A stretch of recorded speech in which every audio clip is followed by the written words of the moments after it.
But you can hear us in your headphones. I can hear you in the Okay, headphones, man. great. All right, we are also going live, just to have it on YouTube. Ooh, Oh, this is to gonna make be it easier. on the internet. The Yeah, but nobody's gonna internet. watch. Nobody's gonna watch. Josh, they're gonna watch all of this stuff It's just to live dig right up, now.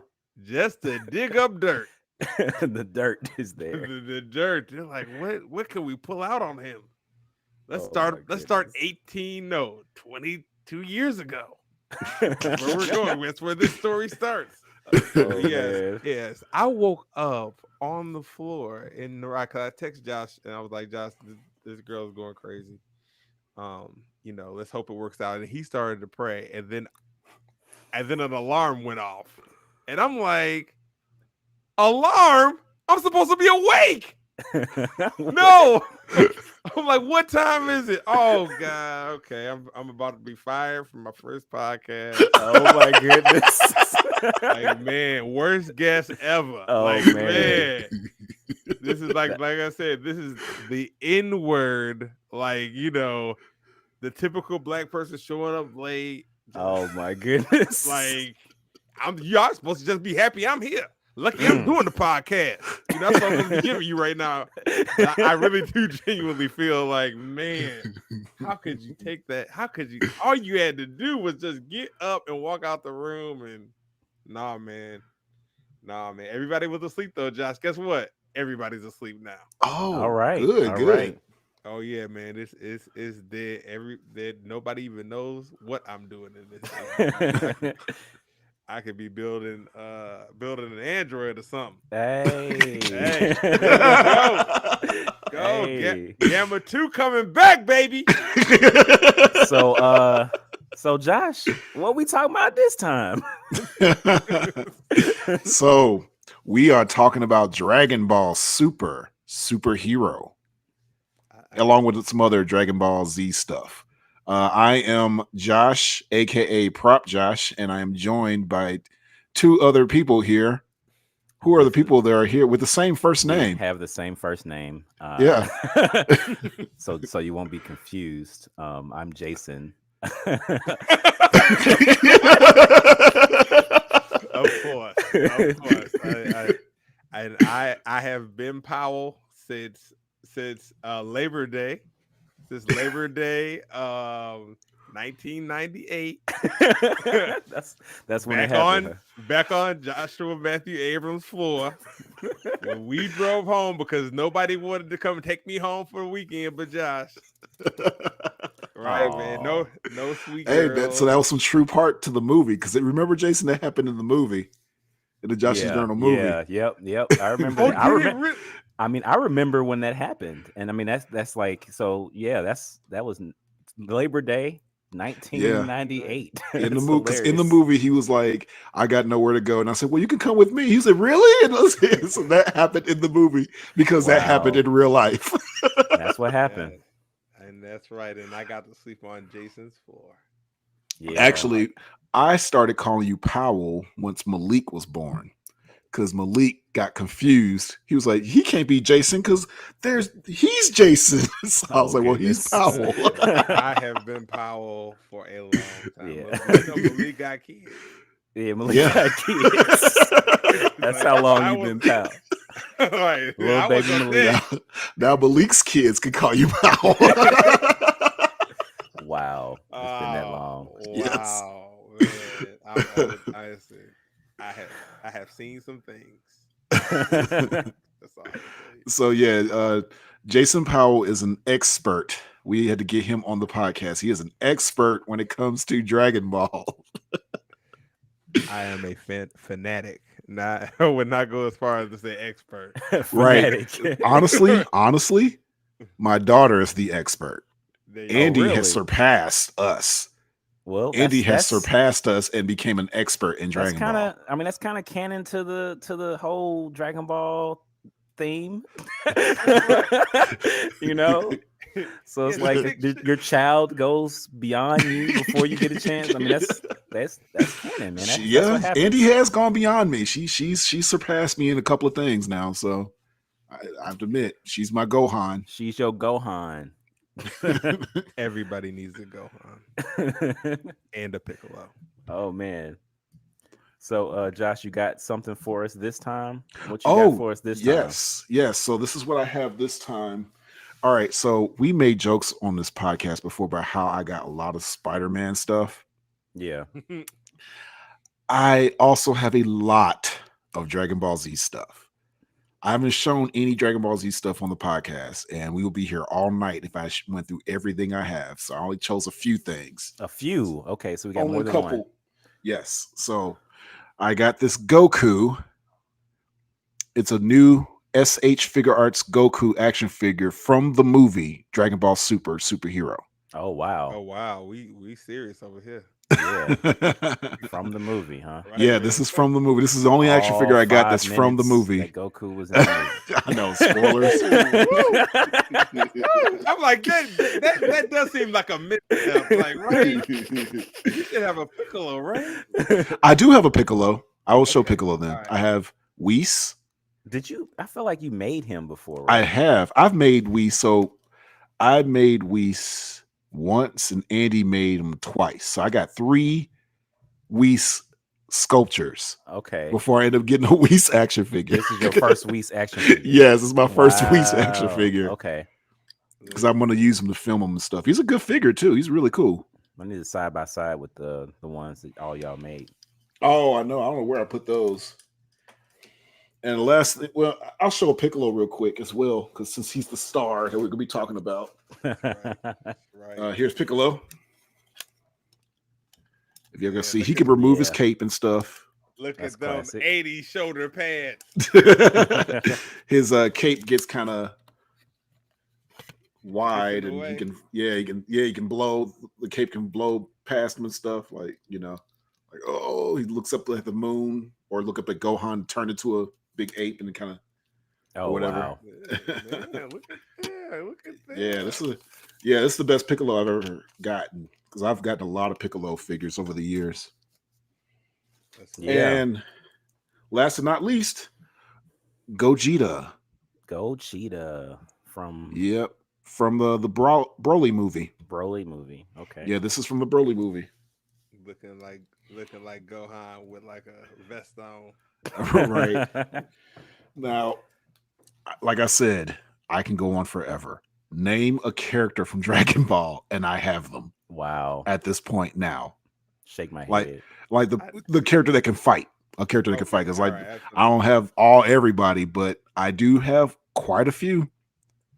I even have Korin, the cat that gave him the sensu beans. Wow. Actually, Andy has that. Andy has it, because Andy has a few Dragon Ball characters herself. But do you have blue-haired Trunks? Ooh. Blue-haired Trunks? the worst version. At the fingertips. He had him at the fingertips. That gingerfied, politically correct Trunks out of here. That politically correct. Man, give me. So you ain't like blue-haired Trunks? Nah, blue-haired Trunks, man, is like he like the, I don't know, whatever you call the not real version. Yeah. Fake, phony. He like the phony, man. So this is how I feel about blue-haired Trunks. I feel like his hair is blue because he's from another timeline. That maybe that's what it was. His hair's blue for me because he's from a different timeline, and our Trunks is purple hair. That's what I think. Real Trunks. The real Trunks. Real Trunks. But then you watch this movie. Andy pointed out this inconsistency, and I noticed it too. So jumping ahead, kind of a spoiler alert, we see Trunks and Goten are teenagers now, and Trunks has blue hair as a teenager. But in this movie, yes, in this movie, okay. But when Trunks and Goten fuse and become Gotenks, his hair is back purple. The highlights, he has purple highlights. Yeah. It's a little mistake there. I noticed the second time around. Whatever. Maybe they probably. That was just a bad color in person. They just was like trying to bring blue-haired Trunks back, and they're like, no, we don't like blue-haired Trunks. Trunks. Okay. I don't know. All right, so Pal, can you get closer to the microphone? Yeah, just Yes. yeah. Whenever you talking, just make sure we hear you good. Okay. Yeah. I'm here. All Man. right. So, how did everybody first hear of Dragon Ball? What was your first experience with Dragon Ball? Now, me and Jason are going to go first. All right. I got a feeling about the other Jason's how he found out about Dragon Ball. I mean, it was the weekend. I think it was Labor Day weekend, 1998. Oh my goodness. Labor Day weekend, 1998. My big brother brought his friend from college, and his friend from college had a bag full of cassette tapes. And he's like, "You gotta see this." And that was your first introduction to Dragon Ball. That was my first introduction to Dragon Ball. Was it Dragon Ball Z? It was Dragon Ball Z. Yeah, it was Z. My first introduction to Dragon Ball Z was I met this dude in college and we became good friends. And I went over to his dorm room and I saw these stack of tapes. It was a big old stack. I'm like, what is this? He said, "You never heard of Dragon Ball Z?" I didn't say it like that. And he let me borrow those tapes and I watched them and I was like, and I got hooked. So that was my first experience. Yep. So we really are curious, Powell. you are our introduction to Dragon Ball. Yes, you are. Because I put that cassette tape that weekend into my VCR, my 13-inch little TV in my room while you were sleeping on the floor, and watched Dragon Ball, read the subtitles. Because that's all we had, right? That's what you got. So I was like, yeah, I was hooked, man. That was good. I was like, this is amazing. So how did you find out about Dragon Ball Z, Dragon Ball World? Back then we had something called the internet and social media, and I was just scrolling through my non-existent phone or my phone that didn't have a screen. We just talked on the phone. Anybody remember talking? Yeah, this is almost back in the 90s. This predates text. I don't think we were texting. Yeah, we were just talking on the phone a long time ago. But just testing out the mic, making sure y'all can hear me even when I whisper. Remember the whisper song, guys? Of course. At the club, yep. Yes. And the girls at Cheers. That's how Mary used to tell me all the time, man. Y'all don't remember the girls at Cheers. But yes. Anyway, just something brief about college. The club was popping on Thursdays because everybody was like, I don't care what's going on with these parties. We got to go home for the weekend. Right. So the big night was Thursday night. The big night. And then Friday, you was just looking crazy. Like, man, what we doing this weekend? I know, right? Right. Just eating Wendy's at the and watching Dragon Ball Z. And watching Dragon Ball Z. And rewatching Dragon Ball Z. But yeah, how did I get in? I want to say it was some kind of bootleg. I don't know, either Fox for Kids show or something, but man, what got me into Dragon Ball Z was I happened to see Dragon Ball one day on TV. And like back in the 90s, anime used to come on like at real odd times. Yeah, either late night or early morning. Right. We talk 11 o'clock at night, and we talking Spideys with human face. The weird. The weird Japanese stuff, and or the super violent stuff where heads are exploding. That's the nighttime stuff. Yep. Or you're getting up super early to catch, Sailor Moon. Sailor Moon, man, fighting evil by moonlight, winning love by day, never running from a real fight. She is the one. And I'm over here like debating like which one's the hottest in my mind, and like Sailor Moon. Sailor Moon was so ugly to me.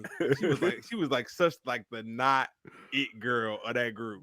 She was the worst one, right? She's the worst one. Like Jupiter was kind of like built like what we would call Megan Thee Stallion today, but we digressing. Whatever. But in that time frame, in pops in Dragon Ball Z on one of those off days where you catch a random episode.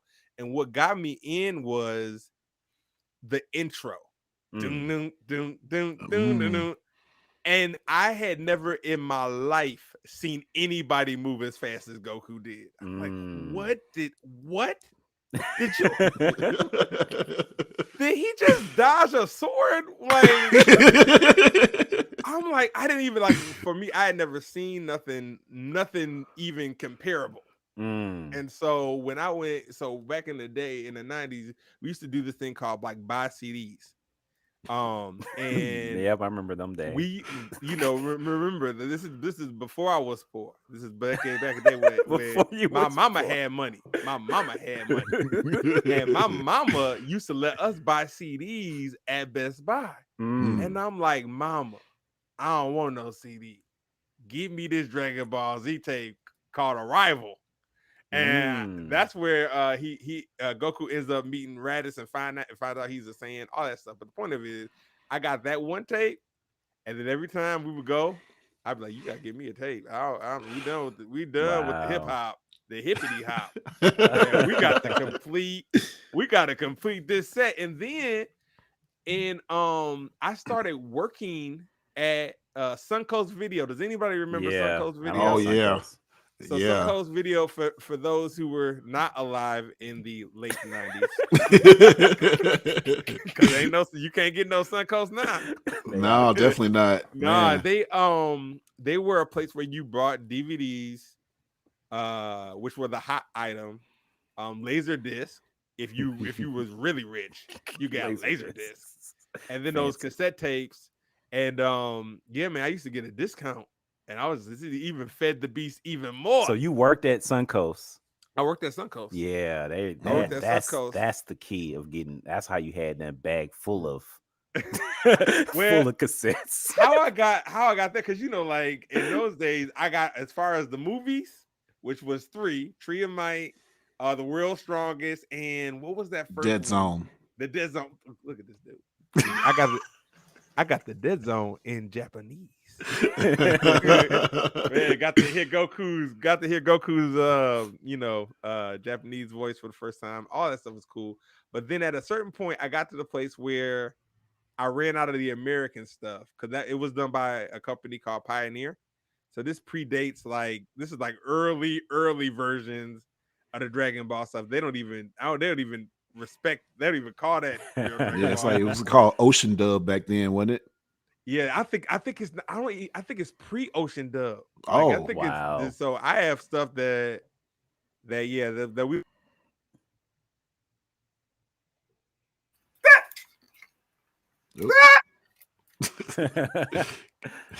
That we call like the dinosaurs. It was extinct. It's so extinct. Anyway, what happened was one day, because I was in the comic book at this time as well. You go to the comic book store and they got the Dragon Ball Z stuff, but it's on these janky VHS tapes with commercials in it, Japanese commercials and straight up bootleg subtitles, and they're way past where you're at in the series. Like, oh yeah, like you're at the place where I'm sorry, that's the alarm that usually wakes me up to let me know that I need to get off my daughter's floor so I could go and take a shower and go to bed.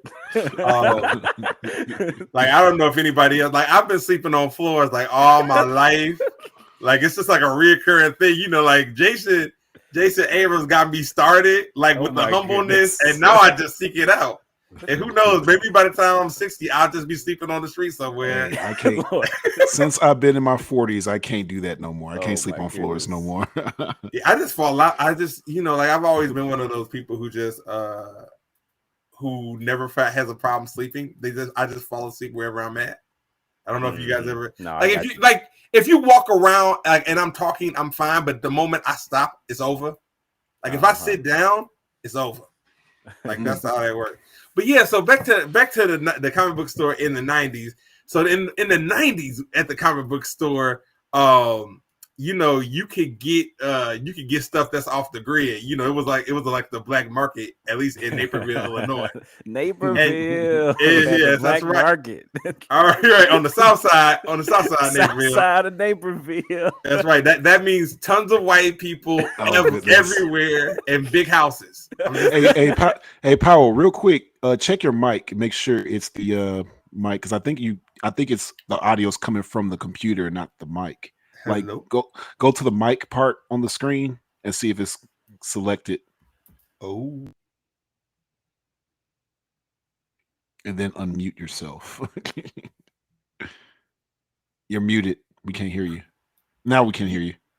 yeah, but it's weird, Josh, because so it says let me see what this mic is. It seems like the Yeti is unselected. If You that can't makes select the Yeti. I can't select the Yeti. Oh, it's probably Oh. not plugged in, because when you dropped it, that's when all the stuff happened. Yeah, But I think you can't change it while we're recording. So that's what happened. Oh, is that what it is? Yeah. Oh. Yeah. Well, I can hear them great. yeah, I you can can hear them fine. good. So you can just put the mic down. Just be All aware right. that when you get loud, it peaks. It's because there's no control with the microphone. So just be aware of Okay, that. well, listen, I'm just gonna be You don't need the Don't mind. microphone. You don't do all that. gonna be playing some Janet Jackson anytime Oh my it plays. goodness. Coming up next on the Quiet Storm. Oh wow. This is Powell. Enjoy the ride. But yeah, Yeah, so so you can move the mic. You don't even need the microphone no more. I like the mic though. Oh, you want to hold it? That's your prerogative. It's not even Yeah, being man, used, but you listen, can hold it listen. for aesthetics if you Listen. purposely whatever. Go ahead. Listen, so yes, I hate to just get through the story. I just saw random white tapes with Dragon Ball stuff on it at the comic book store for $20 a pop. $20 a pop in the 90s. And I'm like, yo, forget these comic books. We buying these white tapes. And I didn't care how bad the quality was. I didn't listen. I brought every tape I could. I didn't care what order it was in. And so, if you remember back in those days, if you were a friend of mine, you was jumping left and right from where the series was at, because there was no way I could even know what episodes I was on, because they didn't have that on the internet, man. Yeah, that's a good point. And I think that's what I do remember. Because I think I'm trying to remember one of the first things I saw was probably the fight against Piccolo. But then I think I end up seeing some other stuff that was after that, and so I think I only got the order when Toonami started playing it. Man, So- for me, I watched the whole Saiyan saga and then randomly jumped to the Great Saiyan Man, so that really threw me off. Oh wow! I went from Gohan being a 5-year-old to a teenager, and I was like, "Wait, Gohan grows up? What? Yeah. What's going on?" So that's the legendary. I remember them white tape boxes though. I do too. I remember borrowing them. Yeah, I'm saying Josh left them at the house in Edwards, so I can watch them while he was in college. So I definitely watched those. Dude, talk about always being a good big brother. Now, where are those tapes now? They are in the basement with me. Oh, Nice. so you still have them. That's awesome. Why would what else would he do with them? I mean, it's been 20 years, 20 plus years. Yeah, it's been 20 plus years. I just, I have not taken the time to rebuy the series, and at this point in my life, I have a Funimation account, so I just watch. But you know how it is, man.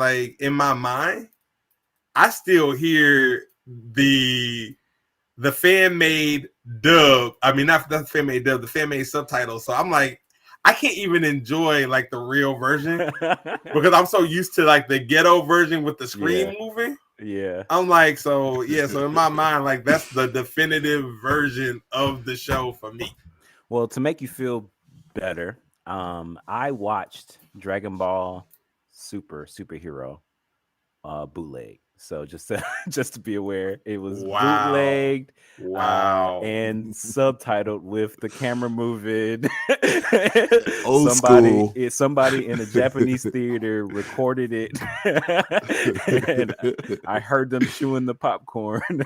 So, Wow. but that's how I listen. watched Dragon Ball Thank Superhero. God So for that's bootlegs, though. that gives you the nostalgia of how I originally watched Dragon Ball. Those It takes brought back a move. it brought back the back. memory. Yeah. Yeah. All right. So, what are y'all thoughts on the movie before this one, the Broly movie? I also literally just watched that this morning. Yeah. So for the first you time. just watched that. For the Me and first Powell, time. we've watched that years ago. So At this point, so the thing about it, I have been I did not watch Super until I only started it recently because I was like, it's a lot of episodes. yeah. So Powell, don't spoil this for Jason. Yeah, so I'm gonna tell Jason's you where at I'm the- at. Yeah, I'm gonna go tell you ahead. where I'm at because when the pandemic started, I was gonna watch. I've been watching anime when I jump rope. So I just kind of I watch the dub anime, so I don't like the subtitles because I don't want to read while I'm jump roping. But I watch it on my iPad. I go outside and I jump rope and watch on my iPad for 30 minutes, and I do that. So that's how I watch anime. So I was like, I'm not going to binge anime too much because I'm stuck in the house. So I was like, well, I'm gonna move my body. So I jump rope every single one. So I did a bunch of them, One Punch What'd you do? Man, short episode, like that. Then I went to the My Hero Academia, which was a lot longer. And then I was like, okay, now I think I'm ready for Dragon Ball Super. And so I started Super. I think after the Frieza movie, I think I watched it after the Gods movie and kind of started during the Frieza saga stuff. And so every single episode I watched while I was jump roping. And I'm on episode 97 now when they just started the Tournament of Power. So that's where I'm at. They just started it. They're there. It launched. Everybody's on a free for all, and like, oh my goodness, all this power. And I'm like, I don't know what happens next. So he hasn't even seen Jiren's power. Don't yet. say anything. Listen, I don't know what Jiren's you're there. talking about. That's all. I don't know what you're talking about. Stop spoiling it.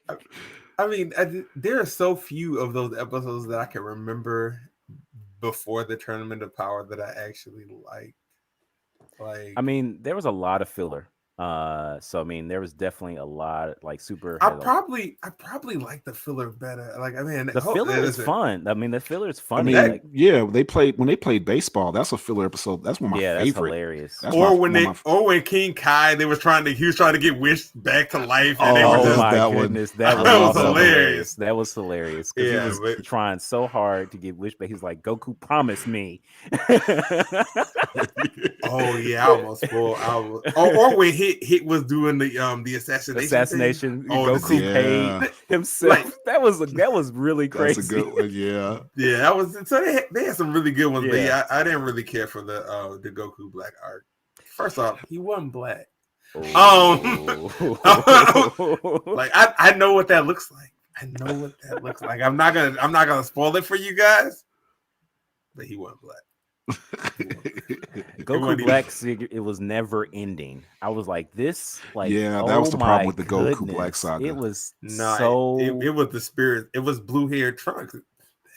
Oh, that was blue hair Trunks. That's why you don't like blue hair Trunks. Spirit sword, man. Spirit sword. So you go to the future, you go back in time. You go to the future, you knock him out. You go to the future, you go back in time. You go to the future. It's like, okay, now fill him up. We're gonna pay them. We're gonna kill him. The things I did like about the Goku Black saga was that we got to see Gohan and Trunks reunite, and that was kind of funny to me. Yes, that was that he got to see what saving the world looked like, and it made Gohan lame. But he was happy. I mean, I feel like Trunks, even blue hair Trunks was like, "This is Gohan."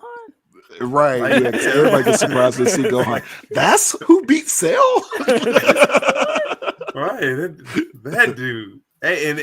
And for those, and Pan could actually fly in that episode. Yeah, that was one of the compared. things. She absolutely, as a baby, just started going in. Yeah, going in.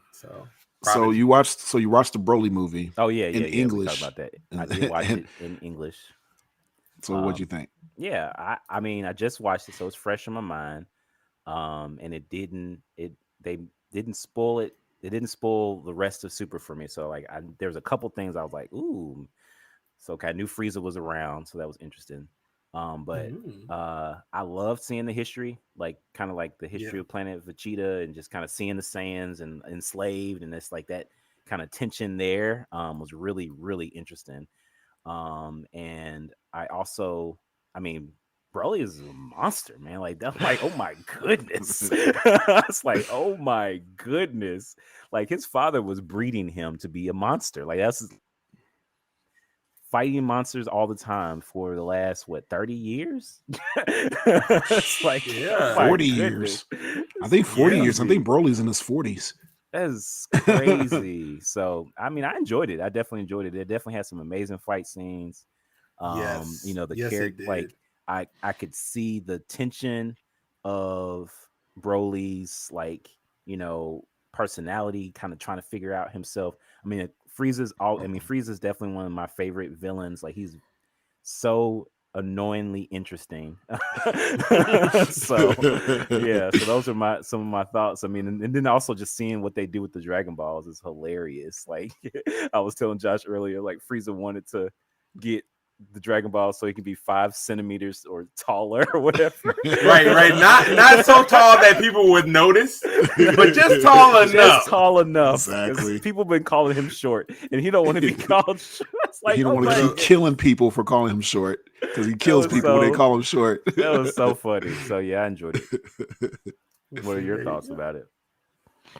Well, for me, I feel like the Broly movie is the best Dragon Ball movie. I think it's the number 1 Dragon Ball movie. Like after I watched Broly, I said they achieved it with this one. It's the only Dragon Ball movie I own. Oh wow. Wow. Why do you say it's the best? Of course.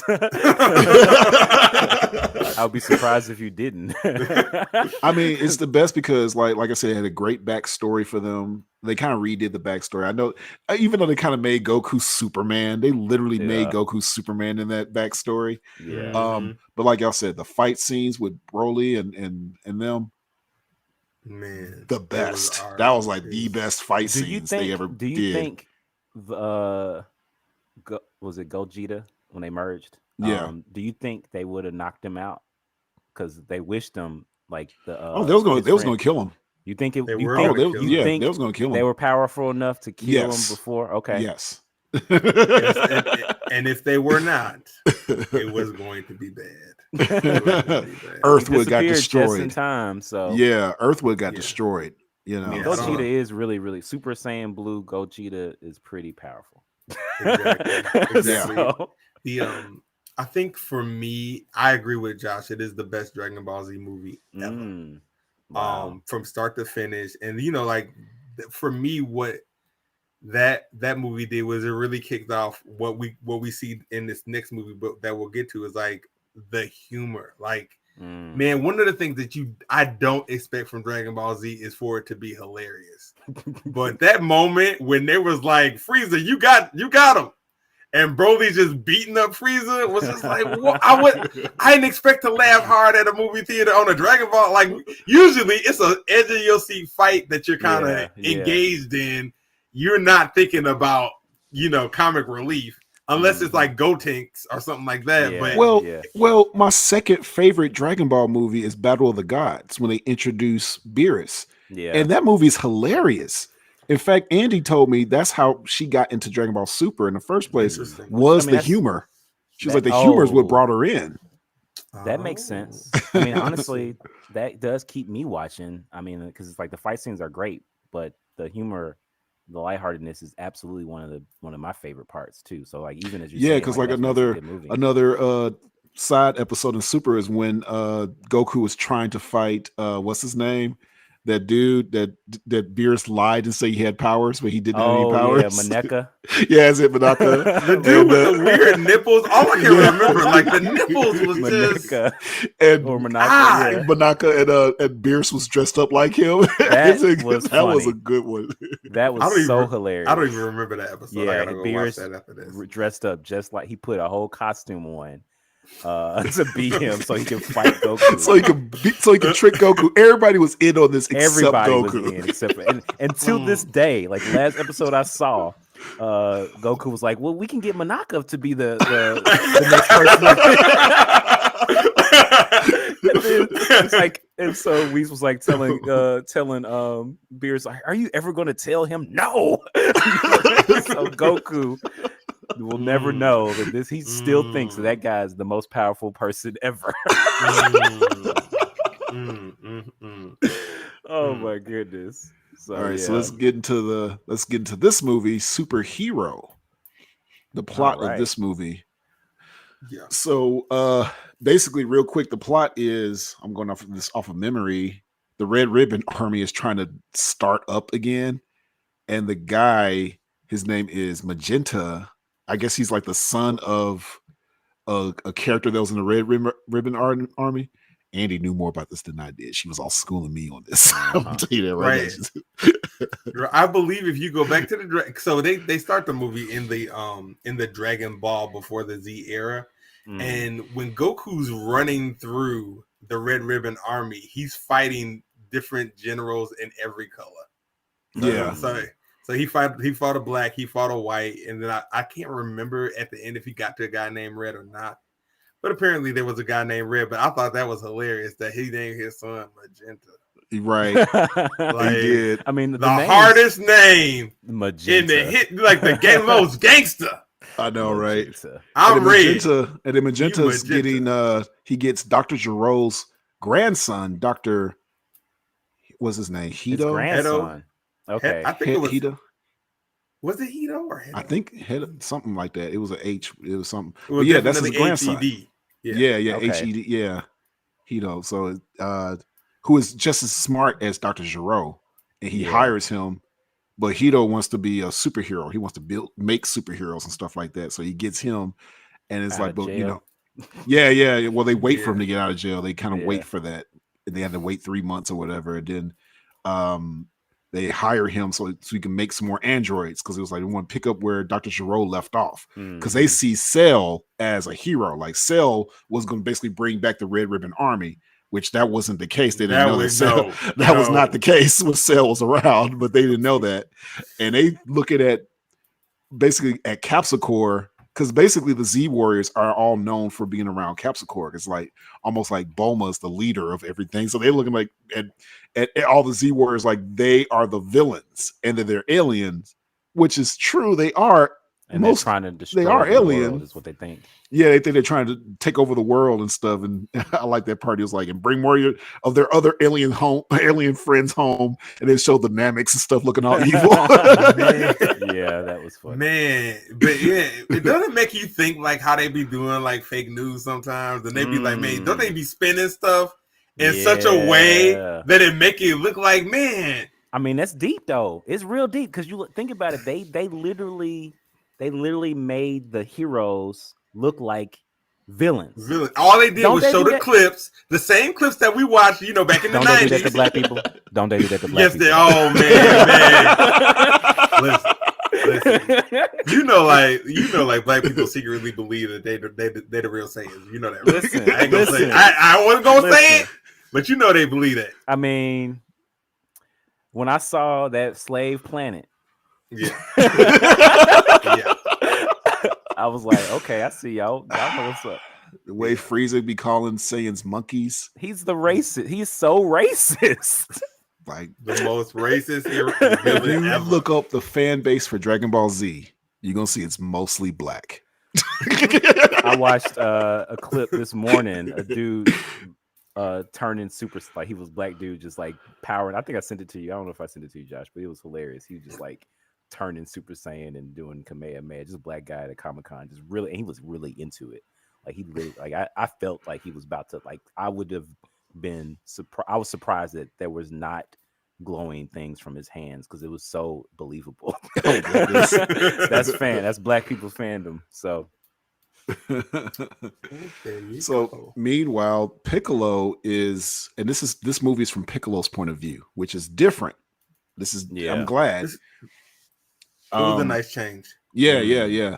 And he's training Pan, Gohan's daughter, and I love how they're he's basically part of the family, you know, like because Basically, well, everybody knows that. Everybody knows that I mean- Piccolo is part of Gohan's family.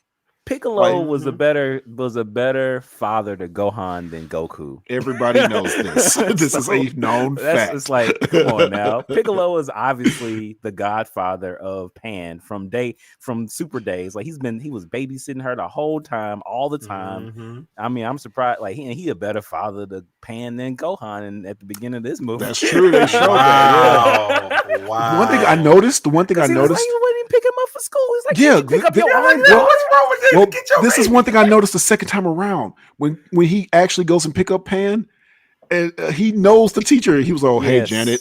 Yes. I was like, Piccolo. Yeah. Also, Go the ahead, second Kyle. time around, like when they're when Magenta and Hedo are in the car, like the teacher is in the car. Oh, I before. noticed that immediately. I was like, yeah, that's like the- They're another But y'all freaks, you just had to see it 2 weekends in a row. Yes, you pick up on these things, like Like, didn't the man. movie just come out last week? Yeah. Ain't no awards, man. Like, Yeah, I watched it twice already. Yep, we sure did. right, Oh my man. goodness. So basically, Magenta kidnaps Pan. Well, actually, Piccolo finds out about Magenta and Hito and their plans and stuff, and he tries to tell the Z Warriors, basically trying to get Gohan off his ass so he can. Basically. And of course, he's trying to get Vegeta and Goku to come to Earth because it's like, oh, something big has happened. We need them, but they are unavailable, which Yeah. I liked. Yeah, That that was good. That was like the best part. That was one of the best parts of the movie. I mean, you really got 5 minutes of Goku, Vegeta, and Broly Yeah. fighting on Beerus's planet. yeah. So that's it. And it's like, thank you for taking Goku out of the story. We don't Yeah. always need Goku to save the day. Like, thank you. Mhm. Yes. Because this Yeah. almost felt like a updated Garlic Jr. type thing. Because it was the same Yes, characters yes. from Garlic Jr., you know? And it's like, because, you know, Goku never shows up in the Garlic Jr. thing. Hmm. And that was great. And Vegeta doesn't either, you know? So it's like, oh, great. We just see Piccolo, Krillin, and Gohan and everybody else in this. And I was happy with that. So Yeah. Dr. Hito creates 2 androids, actually 3 androids. He creates 2 of them, Gamma 1 and Gamma 2, but they're more like thinking they're superheroes and stuff. And that's pretty much the main plot of it. And that's why the movie's called Superhero. Yes. So Yes. yeah, that's the basic plot of it, because I know it took me a while to explain the plot, but there's a lot that happened. Yeah.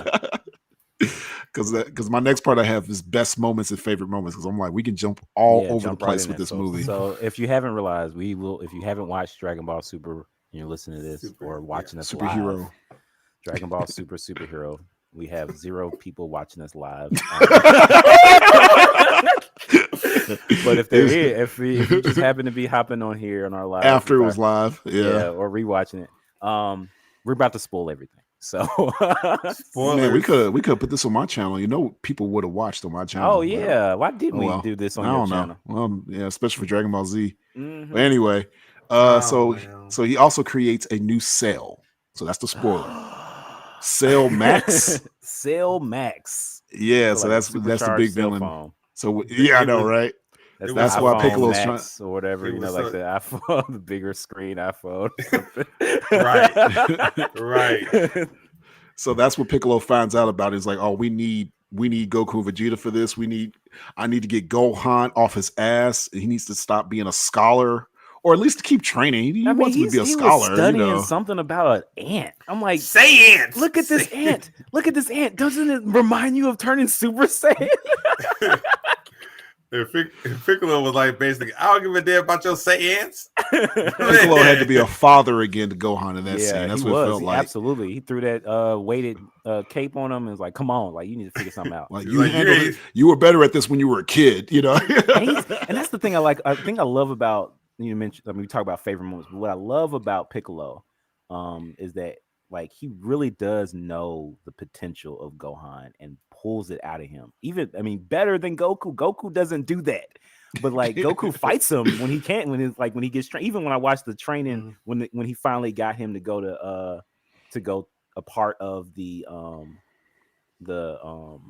what's the name? Universe Tournament. 17. Yeah. So like when he was training him to be a part of the tournament, he pushed him. He pushed him so much, and it was like that was Piccolo's training. And of course, Piccolo trained him, when he was a kid. And so it's like he's been mentoring him on how to be a good father and how to be a good fighter. And what I loved about the way that he was talking to him is like he literally said, you can be the greatest in the universe. Like, that. Like, you can be the greatest, And I'm like that, when I think about that, this is where I get a little touchy feely because that's my dad. You start telling me that kind of Look at Piccolo. Look at Piccolo. Yeah, Dad was like Piccolo. Yeah, I can exactly. say that. Yeah. Yes, he was. So yeah. Yeah. The messed up thing that I have anime kids who I expose to this stuff as well. But one of the things they pointed out to me is that the guy who does Piccolo's voice does All Might's voice in My Hero Academia. Yeah. And once I hear his voice, I can't unhear All Might. I hear All Might, it ruined it for me, and now I gotta watch the Japanese version. Well, that guy Chris Sabat, because Andy knows, she definitely knows. He voices Vegeta, Piccolo, All Might, and Yamcha, and his favorite is Yamcha. He loves doing Yamcha the best. Have you met him before? No, I would love to meet him, but no, he was in Jackson. I've seen him from a distance. I didn't get a chance to work his booth Comic-Con, but yeah. So we should get him on the crowd. I bet he had a crowd around on the cast, man. Get him on the podcast. Yeah. If I work him next time, next time I work at Comic-Con and I end up working his booth, I'm gonna be like, hey man, let's get on the con. Oh yeah, because he's like voice director of. He directs all the voice actors in the movie, in the Dragon Ball movies. That makes a lot of sense. Don't he sound like somebody who would be directing it? Right. So yeah, because Piccolo's almost his natural voice. When you hear him talk, it's like that's how he sounds. It's Piccolo. Like he's doing a voice for everybody else, but Piccolo, that's how he naturally talks. Yeah, like which I guess it kind of. So it made sense why he could do it naturally because the way the Piccolo's character is so directive, So yes. So I have a few favorite moments in this movie. Okay, but one of my most favorite moment is not even in a fight scene. It was when Piccolo and that soldier number 15, that big guy, they go and pick up Pan. It's like because they order them to go kidnap Pan, and Piccolo is with them, and so the guy decides to go get Pan himself, and it's like, hey, don't worry, your mama sent us to come get you, and Pan kicks him in the face, and he falls down, and she said, I don't know that man. I was like, I bust out. Stranger danger. This is how you train your daughters. Yes. I don't know that man. Yes, absolutely. I love that. And then Piccolo walks up. Oh, hey, Piccolo.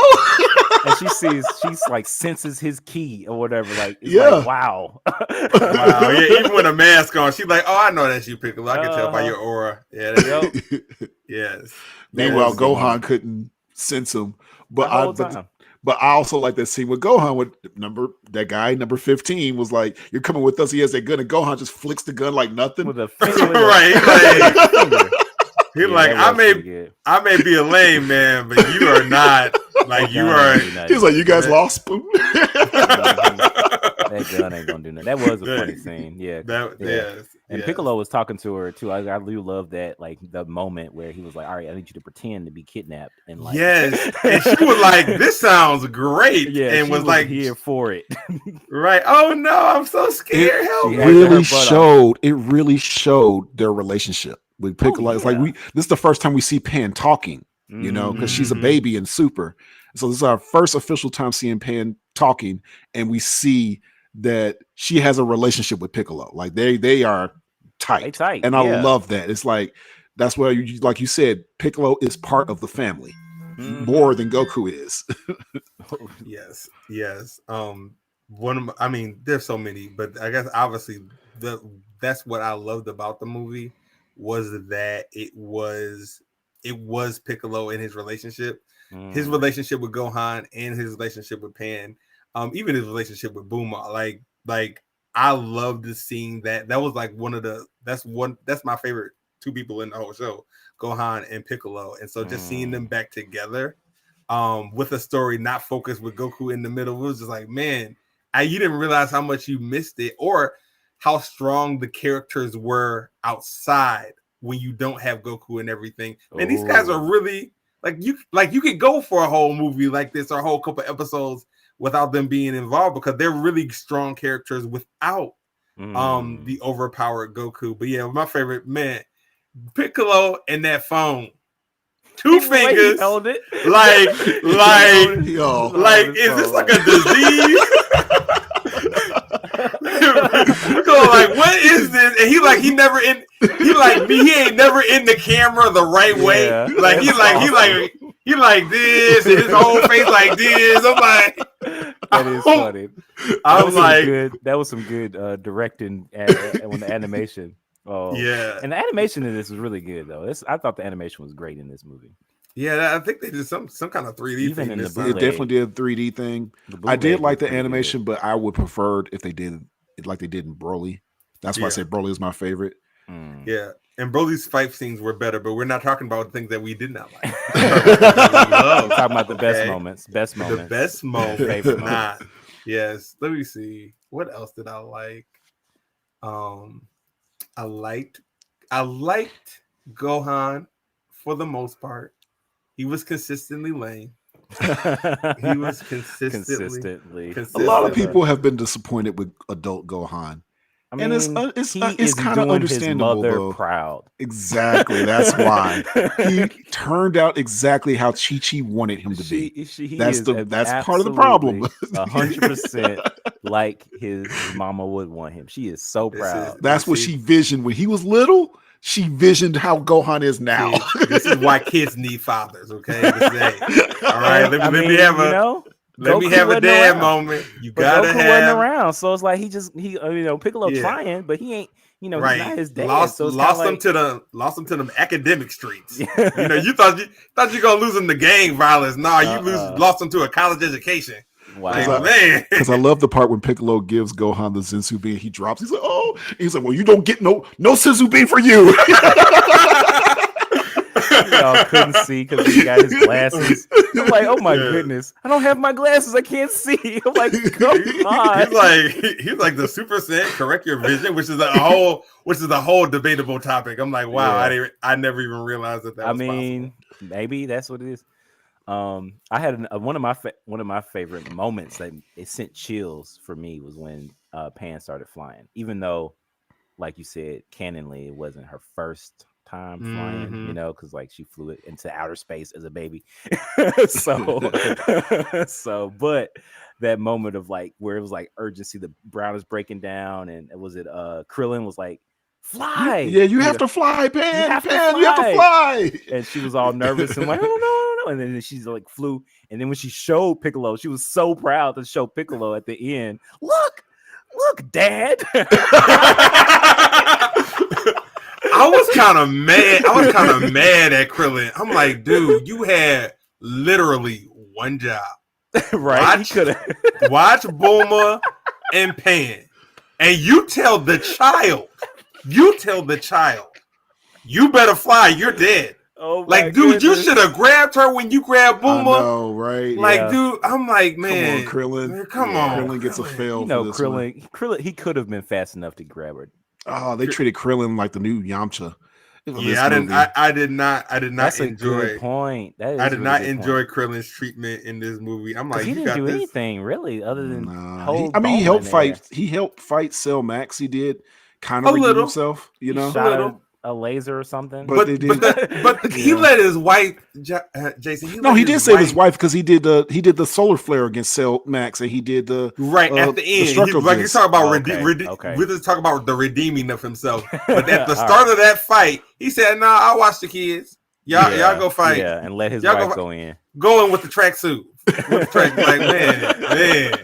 Can we get 18 some clothes like a decent outfit? Like, man, wow. Man, I'm like, wow, 18, you gotta get it together. He was kind of lacking. 18 was lacking. Other things, like I said, I like Goku Piccolo's new form. Orange Piccolo. Orange Piccolo. And even what he called it was like I was like perfect. Like, I guess, know, right? Like, Piccolo. I'm gonna call Orange Piccolo. I ain't gotta get a name for it. It was Orange Piccolo. Yeah, that was probably one of those chill moments for me when that orange light was just shooting up from the sky, and then he arrived. I'm like, yo, that little extra went a long way. Like that was a tight moment for me because I'm glad they finally did something with Piccolo like that. Because I Yeah, always feel and like then- Piccolo was on the sidelines And I mean, all these years. but Piccolo, we know Piccolo is powerful. That's the thing. Is like he is absolutely powerful, and I think that he can get. And I'd be surprised at all the things he could do. You know, it's like, Yes. man, dude. And And then he's- Krillin was reminding him like, "Hey, get bigger." And then it turned into the Power Rangers, Giga Piccolo. Yeah. monster, Megazord Piccolo. Yes, Megazord Piccolo. Megazord I did not. I'm not talking about what I did not enjoy, but the end of it with Gohan doing the special beam cannon, that was perfect. Yeah, that was was perfect. almost a tear was up a moment chill. for me. That was Yeah, chill. that, right? And he was like, "You I did was that?" just like, "Are you actually?" I didn't know you could do Yeah, it. because None of us knew. Yeah. he's powering up the whole time. Because watching it the second time, Piccolo says to Gohan, "Do the Kamehameha or something like that." Because you got to something blast. like that. Yeah, you got to give do all blast. you got. Do it. Yeah, because he said the Kamehameha or whatever. Because right. they're kind of setting this up like a redo of the Cell Saga. Yeah, That's what I yeah. liked about this. Like, this is definitely Yeah, a redo of absolutely. the Cell Saga. They made Gohan look like that with the cape thing. Like Yeah, they put- Gohan's wearing the so same he looked thing. Exactly like the Cell It's Saga. they're fighting against Yep. Cell. That's It's Cell, everything about it. Max. It's like this is it's a a Cell Saga. this is a Two throwback to the Cell androids, Saga. Yeah. So That turned out not to be evil. right. Yeah, which was a nice spin. On that. Which my audience applauded when Gohan turned to that new Saiyan state. When he powered up, like when he's like that red light came through, and he was all, and he went he got that silver hair. My audience applauded. Yeah, which is exactly what happened when he went Super Saiyan 2. It was like the light, the same moment. Yeah, the same moment. Because he went Super Saiyan 2 before Goku did. Yes. Yeah. Yes. So I mean, whatever this Silver Saiyan power thing. Or Blanco, I don't know if it was kind of white, but I'll say it's beast. It's a beast something, beast mode or beast Saiyan or something like that. I don't know. Well, it's because it's the super. What I got from it is the Super Saiyan version of his mystic form, because his mystic form is more powerful than the Saiyan form. Right. His mystic form was able to achieve without having to do. Yeah. Because he didn't have to change colors. Right. Because and you'll notice that when Pan and Piccolo are acting like she's in danger, he powers up again. But his hair doesn't go gold; it goes back to black. Right. So he switches to that mystic form one more time, and so I would agree with Josh. That's really good. That's really good because Super Saiyan mystic form. Yeah, that's probably Super Saiyan mystic form. So, writers of Dragon Ball, if you're listening to this, that's the name that we would like to call. So we can make this canon. I know if you're watching this on YouTube, nobody. We like to all call negative, it all Super negative Saiyan of you. Mystic form. So there you go. that would be great. Now, a scene that I really enjoyed. I'm glad, even though we said we're kind of glad that Goku wasn't really in the movie that much, but when he was there, I enjoyed it. I love that scene with him and Vegeta and Broly and on Beerus's planet. That whole scene. Oh yes, that man. I'm sorry. We finna go like I don't know, a little PG-13. But when Beerus saw that Chile. girl, that was funny. Man, that was funny. That was just like, what? I'm like, Goku, you're what? Cute. What's happening right now? Wait, what's about the? Because one of the things that I did like about Dragon Ball Z, even till this day, was that it was a Japanese anime that did not really go like half naked chicks all the time, and it wasn't risque. They made fun of that with Master Roshi. Yeah, they were not they were not about that at all. It was mostly just regular human beings with tails. Yeah. Outside of that, Yeah. but so like seeing somebody even attracted to somebody like you don't really see that unless you said like outside of Master Roshi, which is one character who is hardly ever on the show. Yeah. Right. Yeah. And they but exploit this- it. You know. So Yeah, make to it- put making- to put that with beers, I'm like, man, what is Yeah. like this is about to go I left. mean, yeah, because like most of the characters on Dragon Ball are asexual. Like, like they are, like for real, like seriously, like even Goku, like people debate Goku is probably asexual, even though he's married, With he's 2 children. right. He's so confused. He was so confused because he's not really was Goku's so not really girl. confused He doesn't really care about- about women. the baby being born when Bula was born. He was like he was so confused about how that happened. You remember on Super. It was like, Right. "Dude, weren't you around for your child?" It's like, I don't remember. Like he was dead when Goten was born. Oh, He's like, goodness. you don't know. I was like, why are you gotta go? Are you pregnant? You know, it's like that's Right. how it works. But you have a lot of asexual characters because you have like like Frieza's people. There's no female version. There's no female Nameks. That kind of Mhm. stuff, And so with Beerus, you were kind of assuming that, like, well, he's probably just asexual until we found out in this movie he is not. He's attracted to whatever He likes creature women. she He, is. he Yeah, has a this- type, apparently. Yeah. She's got low power too, so she's like really low power. But we like her. Yeah, that was she that can that stay. that whole Which threw thing me was off because I wild. thought that was Broly's girl. I thought that I was mean, Broly. Broly It looked like probably she was definitely catering to him from day one, making sure he had food, making sure he was taken care of. She literally wished him off that planet. You know what I'm Right. saying? So she was like, so she saved his life. So yeah, I mean, yeah. yeah, I would agree with Josh. That whole sequence was great. Like I mean, I don't know if Whis is may be asexual. I think Whis might be Probably. he might be low key gay. I don't Don't want to make an assumption. I don't want to We don't assume know. anything. Yeah. We don't know. But he But he I got love that Whis kept messing with Beerus. Oh, why'd you protect us from that water? Is there someone was there someone you didn't want getting wet? I told Oh you my that goodness. movie Whis is was hilarious. so funny. It's That movie was so funny.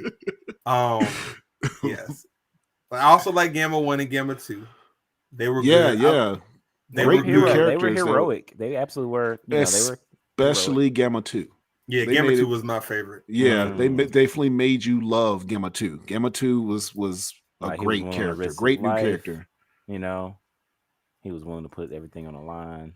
They made him really likable, and then that way you feel it when he dies. Like, oh Mhm. man, he was actually really likable. Like, yeah, they should have killed off Gamma 1. But we wouldn't have cared if they killed off Gamma 1. We'd be like, oh well, that that was whatever. it. Yeah, but that's the what I fact that it was saying. Gamma 2 because you got to know Gamma 2 more. Mm. Because like, man, this guy is really likable. Like he's cracking jokes. You see him in the background, like trying to lean against Gamma 1. Oh, Like, push him away every time. Oh. okay. Interesting. Another one of my favorite parts in that movie, Piccolo's fight with Gamma 2.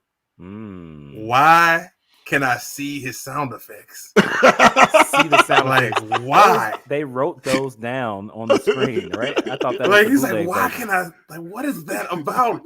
I'm losing this fight, and I can see his sound. Like, what? That was funny. I can't even like fight seriously. This is ridiculous. But yeah, that was another perfect moment for me. And Gamma 2 is the first one to realize that the Red Ribbon Army are evil.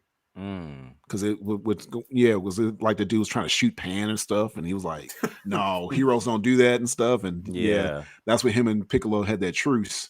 Mm. So yeah, Okay. Yeah, so that, like I said, the first half of that movie was flawless for me. Mm. Like the I first, do. I mean, we don't have it on our outline, but I do want to hear your critiques, the parts that cons. you don't like. Yeah, because you said the first part was flawless, so I want to hear about the things you didn't like. Because there's a Man. reason why this isn't your favorite one. This is not the best one, so there's a reason. Yeah. So I love yeah, it. this is all. Like I said, they always mess up Dragon Ball Z movies. Like as a fan, Yeah, you enjoy you it. but always in every moment, in every movie, there's that moment where it's just like, really, y'all. That's what y'all gonna do. yes. So This what was is it? Cell Max. I hated Mm. Cell Max. It was Kid Buu all over again. No personality, just massive yelling. Yeah. And then now, on top of that, I had to watch Piccolo get trounced in a new form by Cell Max. I had to watch Gamma 2 die by Cell Max. And I was like, this is just a screaming idiot. Like, this is so... It would... Like, if I was the show creator, I would have like, you have to do Perfect Cell. You cannot do whatever you call that middle cell. What was the middle second form? His second form. Yeah. With like, he has to be able to talk. Because one of the best parts about Cell, like, was his personality, right. And I'm talking in particular, Perfect Cell. Like, you're either perfect or you're not me. You know what I'm saying? That's really good. Like that is, and it would have been better for Gohan because it would have been Cell taunting him by beating up the people he loves all over again to bring out that new form. Like it like you said, it was a retelling of I would argue the best saga in that whole show, which I think Cell Saga is my favorite saga. And I just think that was a great missed opportunity because I know that Cell would, even if there was a new version of Cell, he'd have been like, this was the guy who beat my predecessor. You know, he would have just been that extra oomph that pushed Gohan beyond the edge outside of the fact that Piccolo was going to lose Piccolo again to his inaction. You know, like one of the things that drives that character is the fact that multiple times on that show he has not been what he needed to be, and even in this movie he was getting reminded of, this is why you don't slack off on your training, because when you need it and you don't have it, people can die. Everybody you love around you can die, and he got it, and you know he got it again. He was that lesson that he was retaught.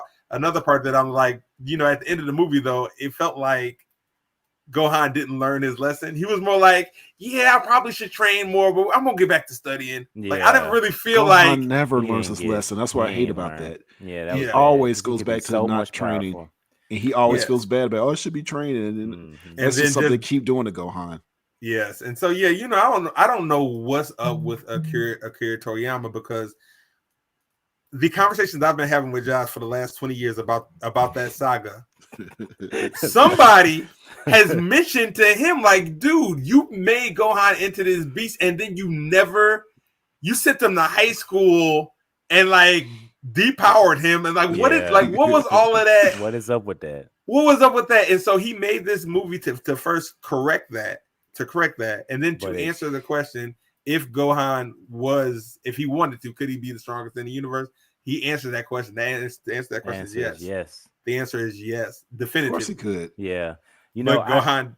I'm gonna echo you on the Max Cell thing, because I was reflecting over the movie, I'm like, what was it that I just didn't click with me, and the way you worded it was so perfect, because it was like, he didn't have a personality, he just was fighting, and I'm like, why? I feel like if it was, you know, maybe brought a little bit earlier and there was a little bit more, because we didn't know who he was, and it's like, okay, you kind of brought him in a little earlier, had that personality that remember, or some kind of connection to the other one, and was able to even taught that, like what you said was like perfect, because I'm like, like that was exactly the problem, because then you know, like I think it felt more like a filler episode with that kind of character. Yes, and then because it's like, that's just the character you're gonna, because I mean at the end of the day, like when you have a monster type character, you just get strong enough to beat him.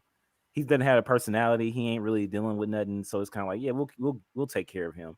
I didn't really feel like he was as threatening as he could have really been, because he didn't say anything, you know. That's true. I feel if he was purposely targeting Gohan's the other Z fighters, and like, you know, like I said, just talking trash throughout the fight, it would have enraged Gohan, right? Like you was gonna see that Gohan when that dude stopped smiling. Like that dude, like well, you know, like that Gohan when he's done messing around, Like that dude that you were gonna see that, and it like was gonna one be arm Gohan type. yeah, thing. one arm Gohan, man. Like I said, there were no jokes in the Cell Saga. Oh was yeah, all- there was. It was all serious. It was when Gohan went Super Saiyan 2, that dude, like Piccolo says, he had no hesitation. Like he was not, he wasn't waiting for you to power up. He wasn't listening to your conversation. He wasn't even talking to you. Like that dude was done. He was done, and I would have loved to have seen that one more time. That's good. Before I died. But it seems like Akira Toriyama is aware. Like I've always wondered if he was aware of his missteps. And so this was one of them. And the other one that has been irritating me for like at least the last 10 years is like his treatment of Vegeta. Like Vegeta is always the bridesmaid, never the bride. Wow. Like never the bride. Like Vegeta could get 12 new forms and do everything right and still manage to be put in the Yamcha box. And so at the end of that movie, he gives Vegeta a what do you call it? A non-impactful win. Like you won, but it wasn't like you ain't really do nothing. You know what I'm saying? Like he got the trophy for winning the fight, but it was a fight that didn't matter. It was a sparring match. It's like he ain't still my audience clapped and cheered. And so did I. And so if you notice, he's got Broly and the chef. They're crying tears. Those tears were the fans.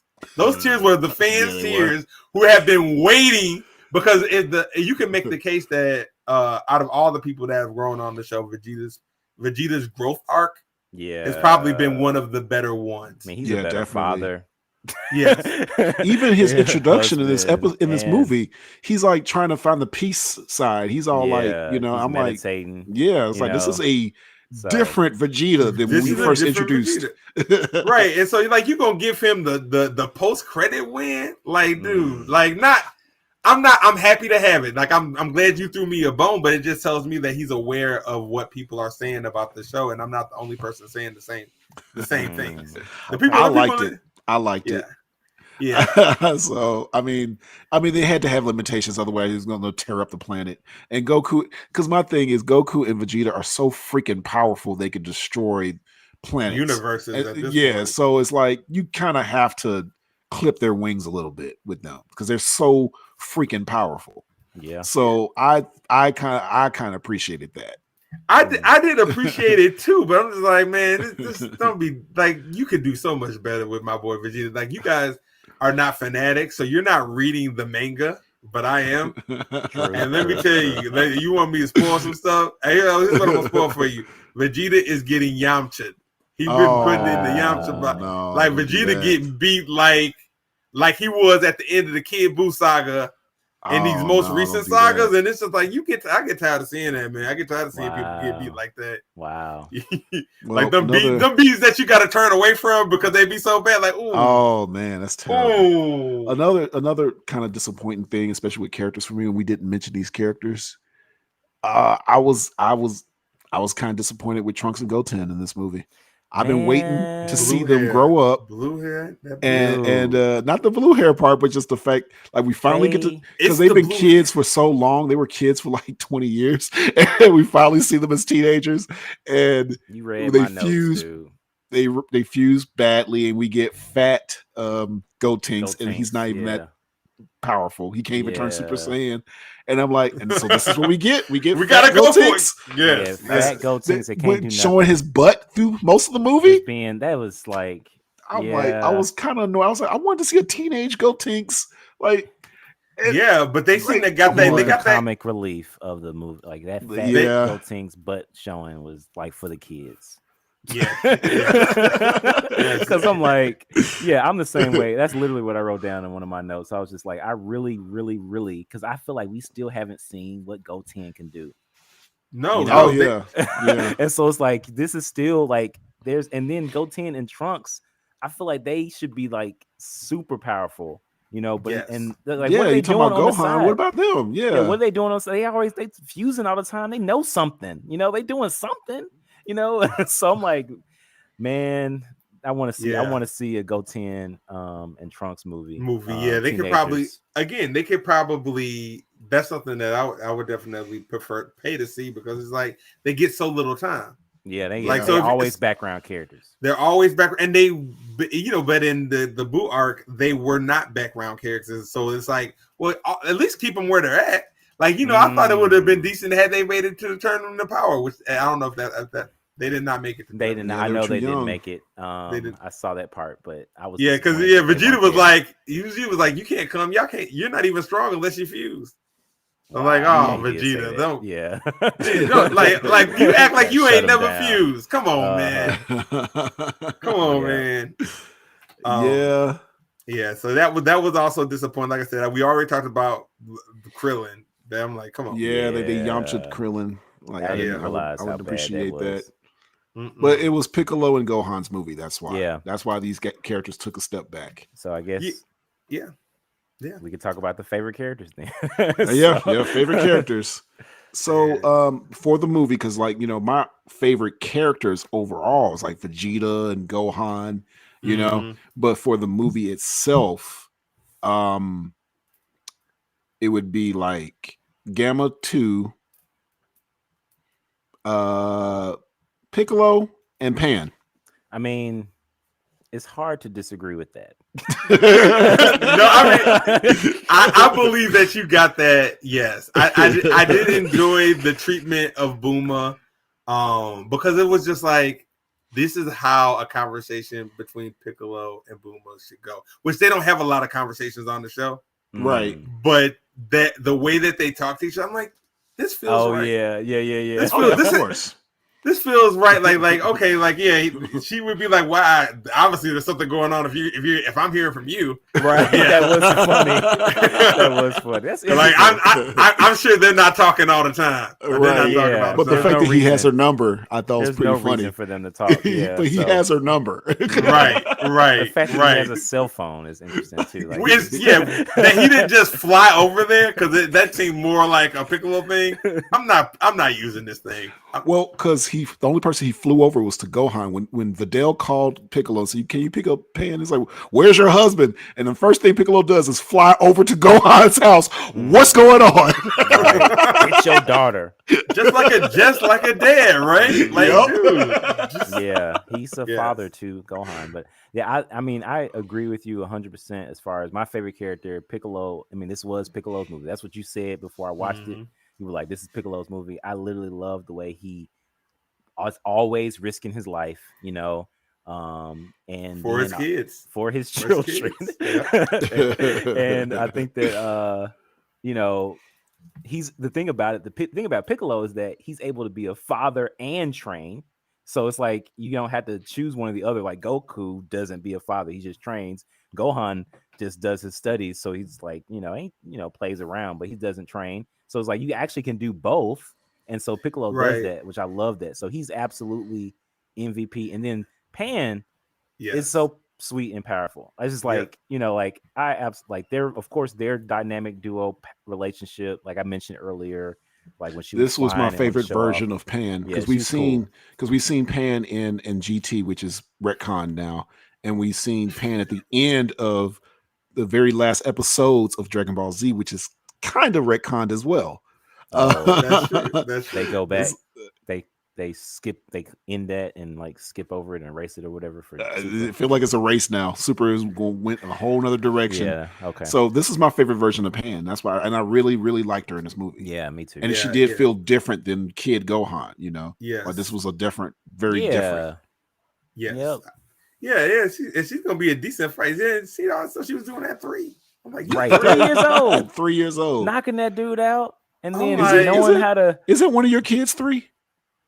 Yes. You I have have a 3-year-old. 3-year-old. I have So a 3-year-old. imagine She's her can she fly? fighting people. No. Will you teach her how to fly?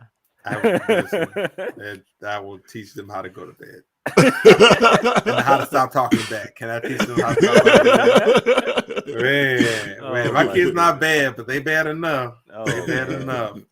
And I agree. Josh's picks knocked it out. Those are my top 3 as well. Obviously, like Piccolo is in some senses what Gohan should be. Mm. He's what Gohan like. Piccolo is smart. This is why we was able to like figure out what's going on with the Red Ribbon Army, get in and get out, while also being able to fight. Like he was able to do the recon and like, okay, because this is happening, I need to do some things to stop it from getting progressing. Yeah, and, like getting booming about like he thinks with his mind. Like Goku and Vegeta are genius fighters. Yeah, and Vegeta's even smart outside of that, but you rarely get to see that. Mm-hmm. But Gohan, they build his character to be the smart guy. Yeah, but it never applies to his fighting side or his detective work or anything like that. Like first off, you rarely get a detective Dragon Ball Z episode anyway. Yeah, but it's something that I could go more for. But that's something that I feel like that's what Gohan should be, because that's what you have the mindset. If you just put it towards the fighting, you can be a totally different fighter, because you don't just think about fighting from the sense of just being stronger, but also you fight from the sense of, okay, what can I use to kind of like to kind of beat these guys, in addition to like using the scenes and putting the fighters in certain areas to where their weaknesses will show. Like Gohan, they can take him in so many different directions. But again, Akira Toriyama, like I feel like sometimes he be what do they call it? Trolling. He be trolling. Because he be giving you hints of what you could have, but then he don't give it to Gohan. He like, yo, we gonna give it to Piccolo. We gonna make him. But yeah, Piccolo was definitely my favorite person in this movie, and he is reestablished why he is one of my favorite characters in the whole series. Period.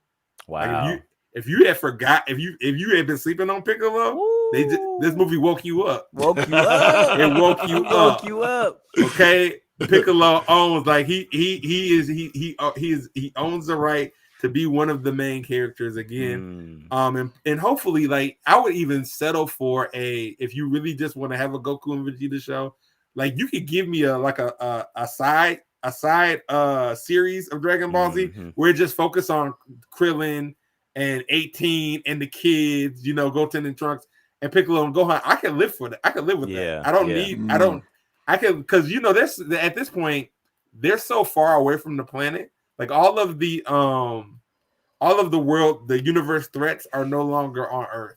Yeah, Goku and Vegeta in the manga, they're off planet now. Fighting. Right, ain't nowhere in the world.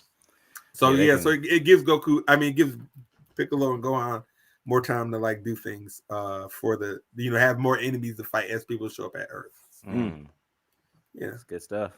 Yeah, man, but I enjoyed the movie. Like I said, it was Cell Max that really killed it for me. And like I said, the other thing I didn't like, the Cell Max fight wasn't as fluid as the Broly fights. Yeah, it was clunky. It was a clunky, it was not even Goku and Vegeta's fight.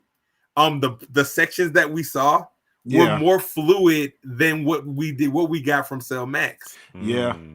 So like usually at the end of the movie, you're gonna give me your best stuff. Build it all up for this one big one fight, and then like the end of it with Gohan doing the special beam cannon. Yeah, that's got what you. It was. Beast mode. Yeah, all that was fine. Yeah, but how we got there was just like I just feel like you ain't like Megazord, Megazord Piccolo. And then like I said, I had to watch Piccolo in the new form just get trounced. His arm was off. Yeah, this thing is kicking him in the face. I'm like, oh, Piccolo. Yeah, sorry. That was in my soul. I feel it. So I just broke everybody's headphones. It's all right. So Jason, you had the same favorite people? Yeah, I said it already. Oh, okay. All right, so let's get to ratings. So Jason, you want to tell our rating system? Yeah. So our rating system is we use at the very bottom is trash. So whenever we talk about something, if it's bad, it's just trash. It should be thrown in garbage. Then there is redo, right? Or do over. Yeah, do over. So it's like it's not trash, maybe if it's done again by different people or different method, different it could be director or better, something, different writers, actors, whoever. Like, it could have been better with that. Then the third level is replay. So it's like I enjoyed it. I would watch it again. This is something that, you know, I just like as it is. And sometimes it could be a replay because it's funny to make fun of. So it's like, hey, this is actually a replay, even though it's a bad movie. It's actually a replay because I like to watch it and laugh at it. And then there is sequel, where it's like, I like this. This is the level that I need. I need to see this same group of people do this thing again, just like this. And you can do variations on that on the level of sequel. And at the very top, and this is rarely used, is neck bleed. It's when your neck, just because it's so good, your jugular and your neck just burst and you have a neck explosion because while you're watching it, you enjoy it so much. We've had a couple of those. We've agreed that Spider-Man. Spider-Man: No Way Home was a neck bleed movie. Yes, it was. So I would agree with that. So what would you say with those ratings? Trash, do over, replay, a sequel, neck bleed. What would you say? Man, that is still hard. Oh no! So hard that he just left. Okay, I gotta pause. Okay. I wonder if he can come back on the live. If I stay open, mark it. I think I'll do that. I won't stop it. I'll just keep playing because it'll be different. Oh, okay.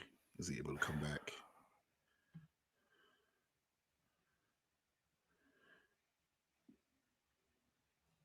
He's coming back.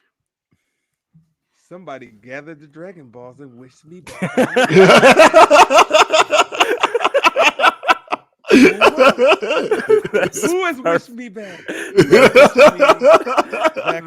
Mighty Shinron. Oh my goodness. Yes.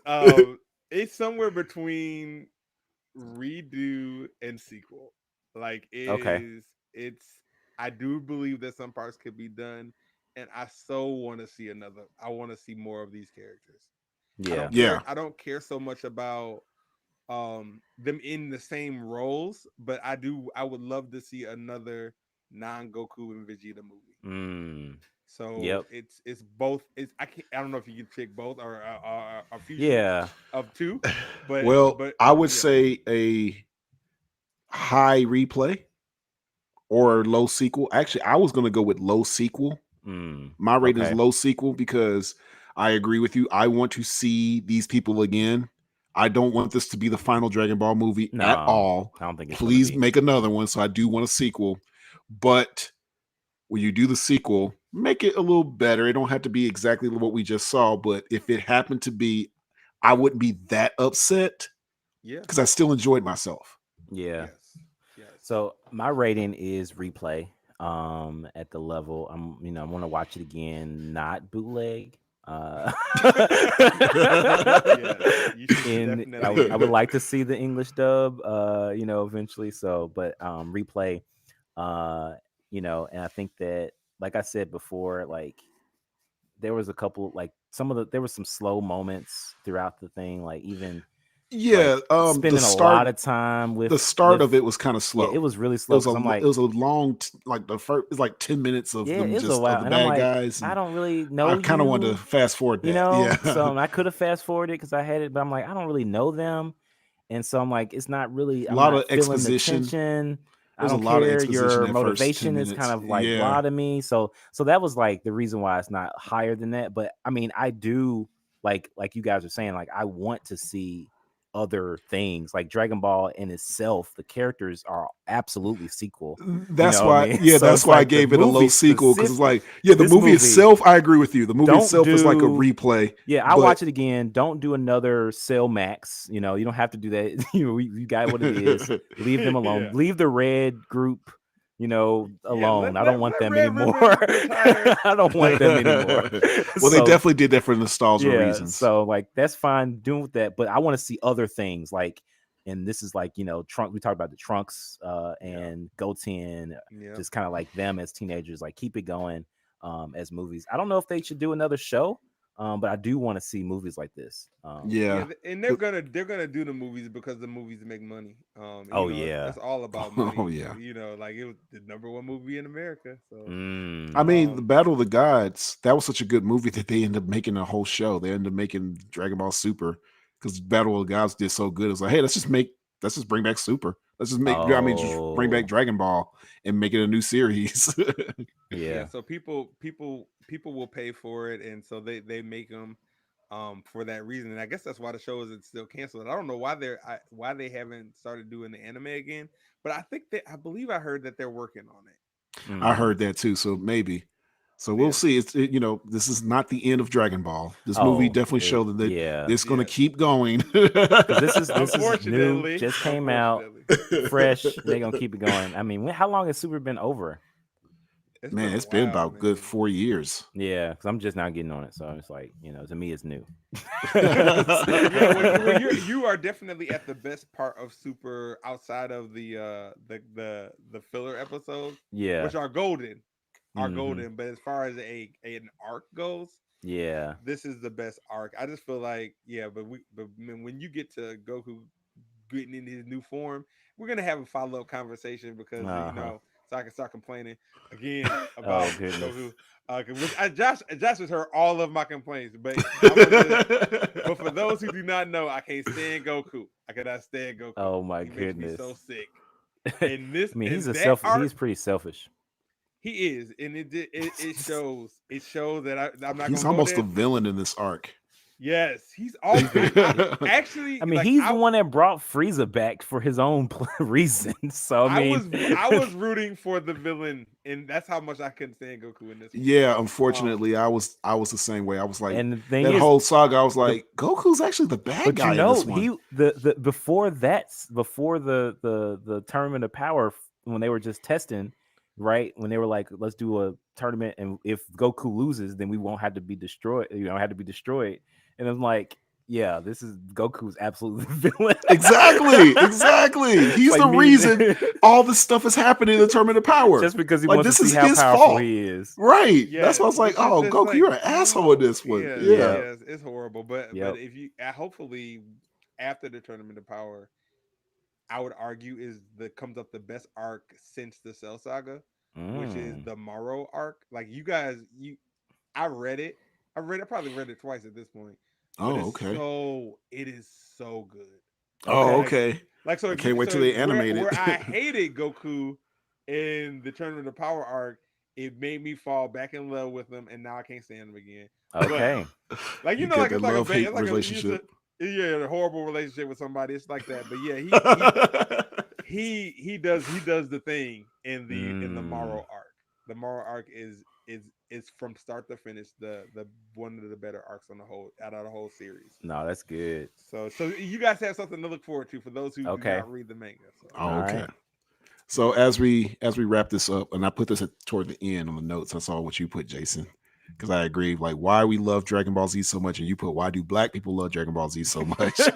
So I want to put this at the end because I wanted to say that because I was really thinking about it. I was like, the reason why I like it a lot is I feel like Dragon Ball is an allegory for life, and that when you have that big villain is that big obstacle in life, like Frieza or Cell or Boo.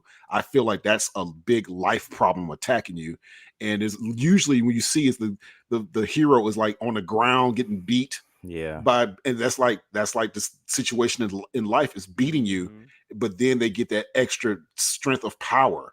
And it's like, and when every time they get that power up, if you notice, they're badass. They're not like, oh, what is this power? They're just like, they're calm. And I'm like, that's how you have to go out at life. Sometimes you just gotta be like, I'm calm now. I can take on this new obstacle now. And I really feel like that sometimes, that's what I like about it. That's why I like Dragon Ball. Like, I feel like anytime I face a new challenge in life, I feel like I'm preparing for a new power up. Yeah, I mean it absolutely. I mean, I enjoy it. I enjoy watching it while I jump rope. Like I work out with it, and I'm pushing my body to like increase, and it's so motivating. It's like you got to keep going. You got to keep going. You got to push harder. You got to keep going. You can get stronger. You can get stronger. You get smarter. You can get faster. You can get, and that's really motivating for my physical body, right? So it's like when I'm exercising and I'm watching it, I enjoy it. But I love what you said, Josh, because I think I do enjoy the motivation of, you know what, like there is another level, you know, and I think that in life I can think about that. Like that's the thing, is like there is never with Dragon Ball, there is never the like Cell Max, okay? There's never like the top. there's never, you know, you can't just like, okay, well, Super Saiyan 2, Super Saiyan 3, Super Saiyan Blue, Super Saiyan Gold, Super Saiyan Power. Like it's like you can keep going forever, and it's like it's the most powerful ever. No, it's the most powerful ever, and he's even more powerful. I think that is motivating. That is motivating me because it's like, you know, what I can achieve in my life. And I told you at the beginning, like, you know, of like thinking about how the mentorship, the development of like talent, like the equipping, and the encouraging. It's like, you know what, you can do this, and that's the motivation and that I get. It's like, yes, you can do this. I mean, I think it's spiritual too, man. It's like I can do all things through Christ who strengthens me. Like, come on now. All right, you know. All right. Somebody play the come to Jesus. Yeah, but I'm just gonna echo what you both said. When I took kids to go see it, and one of the things I said to them at the end of it is that there's always more for you whenever you're ready for it, you know. And I talked about with them about how Piccolo had some similarities with God in the sense of, he's like, you know, God will let you stay at the level. Like he'll let you stay at the ground level as long as you want to. Like he's gonna say, you know, I got this abundant life for you. You know, I know the plans I have for you. And then come on. And he's like, you know, and you like, yeah, no, I'm gonna do my own thing. But God is like, he's setting the stage just like Piccolo set the stage for Gohan. He's like, you know what? I'm gonna put you in a situation that's gonna bring out the best in you. That's good, like I'm not gonna just leave you because that's what you want me to do. You just want me to just let you stay, but I'm gonna get actively involved and help you. And I'm just like, yo, and I'm like, what I told them was, you think it's gonna be like, you know, like a straight line where it's gonna be like, okay, you start working, you give your life over to God, and you think it's gonna be just this beautiful thing. And I'm like, nah, it's actually gonna be like the Dragon Ball Z movie. There's gonna be ups, there's gonna be downs, it's gonna look like somebody dies. And I'm like, what I told them is like, look at Jesus's life. I'm like, yo, he starts off and, you know, he healing people, but then there's people hating on him, and then his boy ends up turning his back on him, and then he ends up getting killed. But then at the end of the movie though, Jesus is like, you know, at every knee gonna bow. So he's at a higher level than where he started at. Come on, like, God, now. like, he's gonna do that same thing for y'all if you just let the man build you up. Like all you gotta do is submit. And so I love the spirituality of Dragon Ball Z because I see it. Like I've seen it the whole time. And me and Josh have talked about it, especially with all the things that he's gone through. Yeah. But the whole thing, like what Josh said about the whole idea of Super Saiyan, like you take away all of the bad things that happened to Goku in his road to go Super Saiyan. If you take away the fact that you know, the spaceship that he was on went haywire, and like we going way back in Dragon Ball Z now, and you know, he was forced to go 100 times gravity before he was ready. You take away the fact that when he gets there, he loses his body to Ginyu, and his body has to be built back up again. You take away all of the torture that he had to go through with Frieza, and then losing his best friend again, using Krillin again. You take away all those moments, he does not go Super Saiyan. It was through all of those, passing those moments, that when he really had to just go to the next level, all of the things that he had been through built him for that moment. And so it's just like in our lives, we see constantly bad things. Why is this happening? Why has this happened again? Why has this happened again? And then you go to that verse in the Bible. Do not think it's odd when the fiery furnace things are happening to you. This is like 1 Peter chapter 2. Don't think it's odd, because you must go through the fire so that you come through like gold. And it's just like gold. God is just like, yo, you gotta go through this way. you gotta go through this way because you're gonna come through better. Like, man, nothing phases Josh anymore. Like, you know, like all that stuff. Like, man, he is built. He's a soldier now.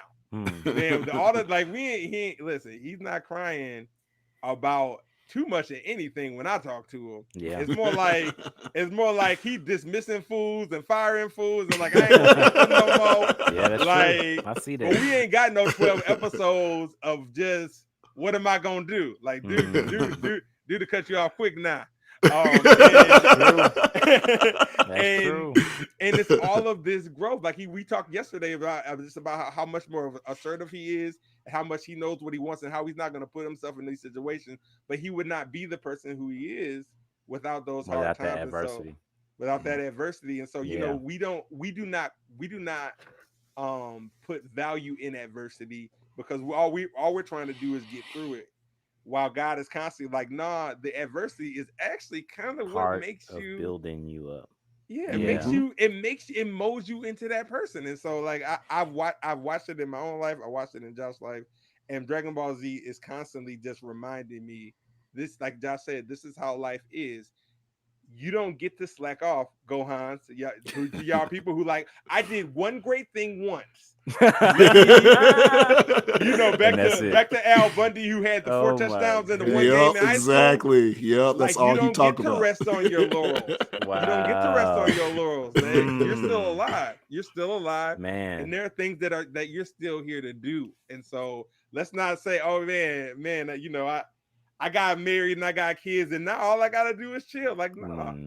And like, and one of the things that I love about Josh, is that he's still going, man. Josh still every Friday or Saturday, you know, he posting something, he's dropping something. He like, yo, he's embodied that mentality, that Saiyan mentality, and it's a beautiful thing to see in real life. So you know, like I said, I'm not the biggest. I see why he keeping you around, huh? I'm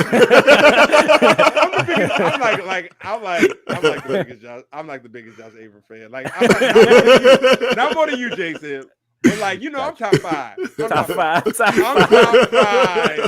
Josh Abram fan. Okay. That's what's up. So yes, I appreciate the friendship, and you know, like I say, he tolerates me and all this Dragon Ball Z stuff because, like, I don't like the fact that Dragon Ball Z has been such an influence on my life that 22 years later, I am still in the same spot that I was when I was like 19 years old. Like, geeking out about it. I have not moved. I have not grown to better things and matured. No, I am at the same spot. Say, that's fine, dude. That's how I am with Spider-Man. Geeking all the way out. Like, I made a whole album about Dragon Ball Z. Yeah, that was That was like nobody on the planet. Hey, I made tons of Dragon Ball Z videos. Yeah, my movie was kind of Dragon Ball Z. I mean, your movie, we turned Super Saiyan, so yeah. So it's like, you know, like bombs and stuff. Like this movie has like had more influence on my life than I would care to honestly admit.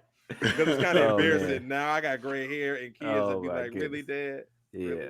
But hey, man, I love the show. It was life changing for me. I didn't know it was going to change my life. But change my life. No, that's real. Yeah. So now that y'all know that, you know, y'all can come to Jesus. Church at 11 for those. Oh yes. But yeah, man, this is good. Hey. Every podcast, I know it seems like it's this much fun. So at least, and so even if nobody's watching it, the fact that you guys are having good times and making memories, it makes it worth it. You always have these to look back on. And when Josh get, you know, when they, you know how they do, man. They believe with Hollywood say it's always overnight success. People gonna look back at this stuff and be like, man, yo, yeah. You know, the super geeks like me, they're gonna be like, man, let's watch some of that stuff before. And just enjoy the unfiltered version. Yeah, you know, before the money came in, they had to get politically correct. Before the money. Yes, before the money, man, and the girls. You know, we gotta Before the get money and the girls, when Josh was why I'm single and rocking that. Yes, because all of that is coming, man. All of that is coming. I'm calling it now. And yeah, man. Yeah, y'all, you guys are awesome. And yeah, I won't keep this going any longer. You guys can kick me off the Oh goodness. Well, we was about to wrap up anyway. Yeah, this is the All last right, question. awesome I think we stuff. were talking about why black people like it, but you kind of answered it. Why black people like Dragon Ball Z? I think it's that adversity fact and the pushing. Like we can relate to the struggle, and how it develops. The black man. Yeah, of the black man. We're always we're minorities. We're always counted out. And we always have to work so much harder. To get the same things and yeah, we are the sayings embody that. They embody the black man's struggle. Yeah. And we've been called monkeys. So it's like that is something that has happened. And we've had to prove ourselves, you know, through often our athletics. Oh yeah. That we were not to be discounted. And so yeah, so we you know, I was listening to Will Smith's book today, and like this, he got a whole chapter dedicated to Muhammad Ali. Yeah. And all the things that Muhammad Ali had to endure, right, to be Muhammad Ali. But yeah, he was just talking about something about the fact that oh man, I forgot what he said, but the point of it, he had to push Muhammad Ali had to push through, and every time a black person beat somebody who they thought was the greatest, you know how much it energized the African Americans of that time. Yeah, it's like because everybody keeps discounting the black person, discounting the black man out, and then we show you, hey, it's motivating. Got some winners. Like seeing him on the screen motivates me to finish my test. You know what I'm saying? It's like like seeing that dude on this. Oh man, the black man represented that, and that's the thing. Is like the influential. That makes so much sense. That's why this anime is powerful. I'm gonna leave y'all with this story. So okay. in the book, the Will Smith book. Josh, read the Will Smith book. Josh, look at me. Read the Will Smith. He got it, but he ain't read it. All right, I got it, but you ain't read it yet. So I want to hear him talk. Get the audio then. In the book, I'll send it to you, man. In the book, I mean, I'll give you my password. Audible, don't sue me. Audible. Hey, don't do that. Don't tell them that you're doing it. All right. Hey, I'm shouting y'all out. We'll cut this one out. We'll cut this part out. Okay. All right, but in the book, what's the guy's name? Makiba. What's Makiba's name? The African leader. Nelson Mandela tells a story about watching in prison Sidney Poitier in the heat of the night. And he talks about in that movie they cut in the prison version, they cut out the part where Sidney Poitier slaps the white person, the white dude. Oh, the white dude. Wow. They cut that out because they're like, you ain't slapping the white people over here. And he tells a story about how if American actors are holding their own with other people, he's like, there's no reason why I can't do it. And what he says to Will Smith is this: he says, you can never discount what you do, because what that movie did for him in prison was it reinvigorated him to keep the struggle fighting for equality and apartheid. And so like I'm and I'm sitting here looking at Akira Toriyama, and I'm like, dude, this dude in Japan that just spoke to my heart. And he don't even know. He don't even know me. But I've like I've dedicated like a good portion of my life to his products and the things he's doing. I'm like, you don't know. And so all of that to say this, the same thing will be true for Josh. He will not know the people that he inspires. So he may meet a couple along the way, but he won't know the vast majority of life-changing things that he's done just by him doing what he's supposed to do. So all of that to say is you don't get to discount or to put a value on what you do. You just need to keep doing it. Wow. Because you don't like this is what my friends say to me. They're like, you're so naive because you believe that you should rest in the shade of the trees the seeds that you plant. Like, and he's like, because I'm like, I don't never see the work. I never see people like responding to anything that I do. Like, he's like, no, it don't work that way. Right. It don't work that way. You plant the seeds and the trees grow, but you'll be in heaven looking down, seeing all the trees that were planted by that one person. And so the same thing, like I said, that's why you have to keep going, Josh, because you're gonna inspire the next version, the next version of you. Like that guy who thinks that they should give up and that it's too much, and it's like, oh, they're gonna look at the Josh Abrams story and be like, nah, this is why you keep going. And Josh Abrams got a little bit of it from the Saiyans. Exactly. And now we're full circle. There it is. So yeah, you know, I love Spirit. Encourage me to make some more Why I'm Single videos, man. Yeah, man. Keep it going, man. Keep it going. But yeah, this is why this is why it's not just the friendship, but it's also the bonding over this show that that has kind of solidified our friendship. So it's not just the fact that it's a great fight scenes and all that stuff, man, but it just brings people together, and that's why we here today, right? Yep. Dragon Ball Z still bringing 20. Josh, come on now. I know. Still 20 plus years. We still together talking about the same stuff, man. And I don't want to talk about nothing else. Y'all was talking about freshman year in college, and y'all mid to late 40s. We ain't no mid to late 40s. Aging us up. Two. Early 40s, man. Two. Always making folks older than they are. Come on, man, Jason. It must be nice to be in your 30s, right? Hey, man, I'm holding it down, man. I'm in my early 30s. Early 30s is my ass. Oh man, I cannot wait, man. If you ever have me on a Comic-Con stage, we can do this. Like, man, that would be like great. Like, didn't I tell you? Like when I look over at the stage, I was like, didn't I tell you? Didn't I tell you? Yep, you gonna say that. It's gonna be a nice moment, Josh. It's gonna be a nice moment from you being on the outside to being the person that they looking for.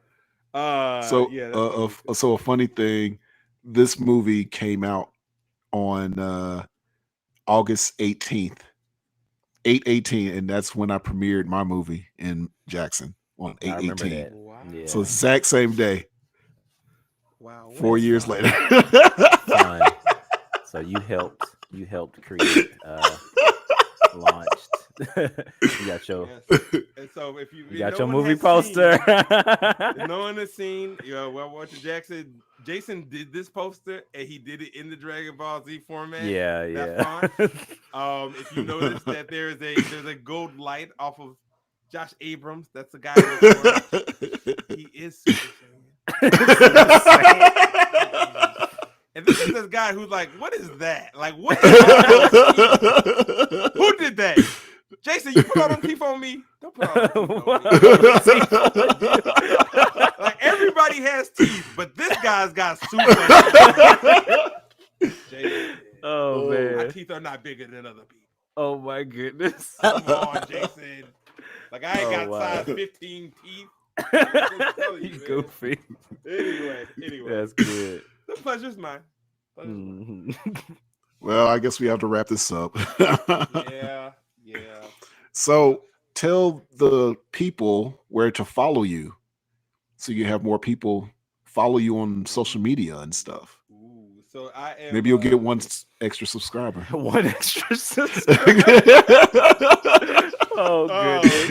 Anyway, if anybody wants to hear a whole album dedicated to Dragon Ball Z and Jesus, what a combination!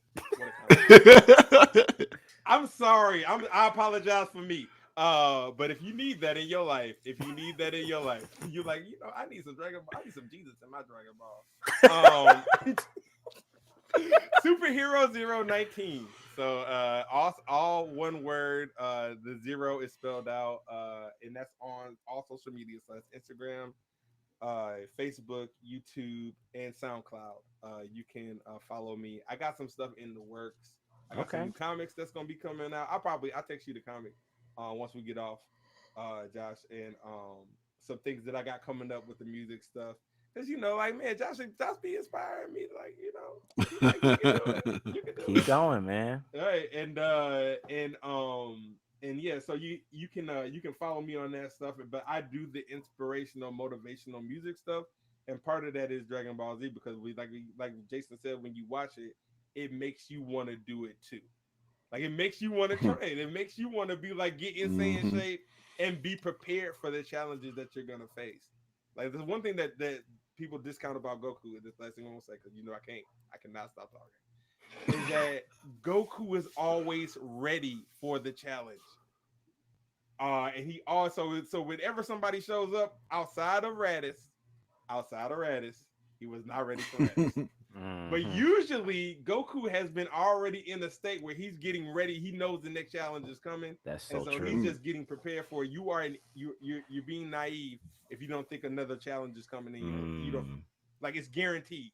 So either you get ready for it. This is why Jesus always said, "Be ready." Why do you think he said that? So Jesus said, listen, he when he talks about prophecy and all that stuff, he always say, listen, man, the best thing you could do is just be prepared. Just be doing what you're supposed to be doing. And then you'll be ready to, when it happens, you don't know the hour. Don't worry about the hour, man. Just be ready when I come. That's all you got to do. And so Goku embodies that. And that's why Goku, in my person, and why I think he's the strongest on the show is because he never slacks off. He never makes excuses. He never puts that to the side. He's always in a constant state. And so of course it makes sense that he's the guy who goes after instinct because he's the one who puts in the most work, like more so than anybody else. And that's where we also need to be. So again, Josh, I'm glad you came out with a movie. Glad you got done with Malcolm and James first season 1. Glad that you got through like 3 seasons of the X-Men show. Josh, man, Frieza coming. And after Frieza comes Cell. After Cell comes Kid Buu. After Kid Buu come, I don't know, some bad arcs. You know, with Beerus and Zamas or whatever the guy's name is. Zamasu. Yeah, like, but hey, man, they coming, man. They coming. You either gonna get ready for it or get ran over by it. But it's not coming. So let's all continue to stay on our grinds. That would be true for you too, Jason. We all got to hit those new levels, man. Like all of us should be better forms of who we were. I can speak for Josh. Josh is a better person than he was at 19. Now he might not be as nice. He's not as nice as he was. He's not as nice. We had to make some sacrifices. He is definitely more in control of who he is, and like I said, what he's gonna put up with, and his way forward, and what he does. Like Josh knows what he does. He ain't trying to do nobody else but him. But he had to get there, and now he's in his lane and he's doing his thing. And like I said, I'm just rooting for it. That being said, yeah, that's why Goku's awesome. Okay. Oh goodness. Like, that's how we. Like I said, I'm gonna do if Akira Toriyama listens, I'm gonna do a story about Goku that kind of explains why he's crazy, and why he's a bad dad. Like I said, but So yeah. So where can people find you, Jason? All of that. SmileAtJason.com website. SmileAtJason _ catch me on the ground. The frog is smiling. All right, and you can find me as Prop Josh on just about everything on TikTok and YouTube and all that fun stuff, and Instagram. Yes, and if you enjoyed this, please like and subscribe. If you're watching this live, exactly. Please like, subscribe. So I guess that's it. I don't know how to end this. Us with a lot of thoughts, a lot of thoughts. Good night. Good night. Yeah, good night, everybody. Yeah, good night. But you guys just don't know. Like Josh knows, man. We always talk about the spiritual side of this stuff every time we talk. Y'all just get it. I just didn't know that you wanted to hear it tonight. So. Oh, it's fine.